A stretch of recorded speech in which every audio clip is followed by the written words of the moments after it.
I heard about you long before we met.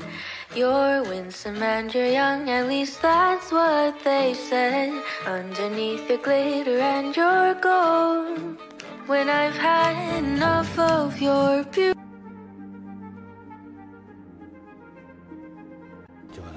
Age 19, he accepted a stranger's offer of work, but he says it was a trick. There was no job, only slavery. Over 3 decades, he was passed from farmer to farmer and says he was treated with appalling cruelty. Chun Gi-hong was kidnapped and taken to the salt farms. According to many sources, slaves were known around the area and they would be taken back to the salt farms if they tried to get help. One excerpt from AP News regarding a former slave, Kim Song-baek, was as follows. Lost. They wandered past asphalt-black salt fields sparkling with a patina of thin white crust. They could feel the islanders inspecting them. Everyone knew who belonged and who didn't. Near a grocery, the store owner's son rounded them up and called their boss, who beat him with a rake and sent him back to the salt fields.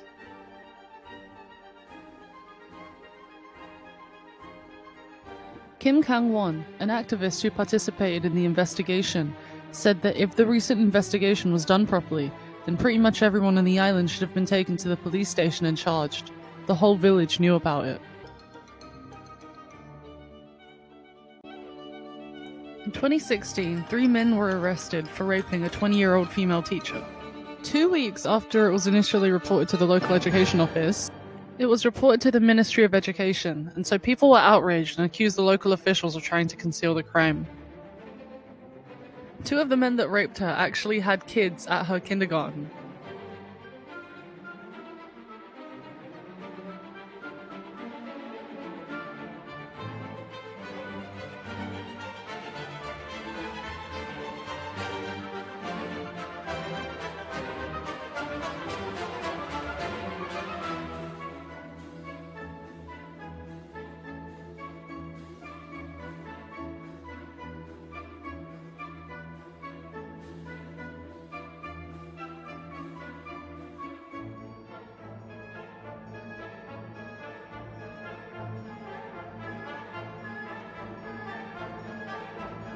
When I started reading about this, the way that it functioned really scared me because actually it aligned with the time when I was watching the Korean drama Save Me with one of my friends. And yeah, the police force was in on it. They would bring drunk people to the cult.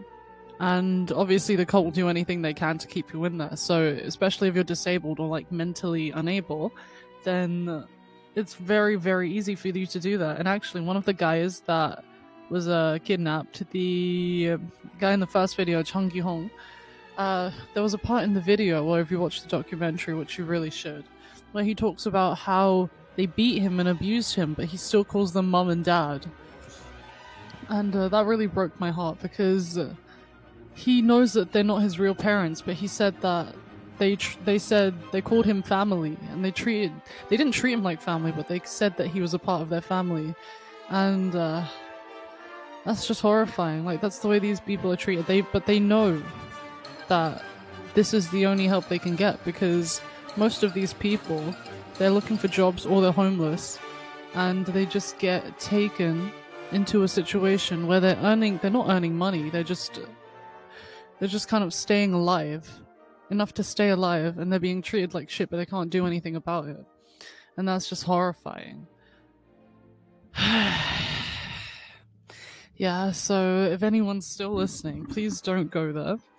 I'm not sure if the same people who owned slaves are still there now, but I don't want to condemn the people that, I don't know, that want part of it, maybe move there later. They just want like a good economy, but if they say that everyone knew about it, then I'm sure there are still some people left. And that's just so fucked up. I just don't want anyone to be helping the economy. And like some of these tourist videos saying how beautiful it is, how amazing it is, putting like that cute, funky, royalty-free music over the thing. It's just too much. I don't think no one should be advertising that. And I think it's pretty ridiculous. I mean, I'm not blaming everyone, but like, who would know exactly what's wrong with the place that they're going to, right? Unless you really look at the history. But this is so recent. It's really scary. And they're like kind of feeding into that economy and helping those slave owners make living wages because of tourism. And it's foreigners who don't know anything about the country. It's really sad. So anyway, thanks for staying this long. And this is probably...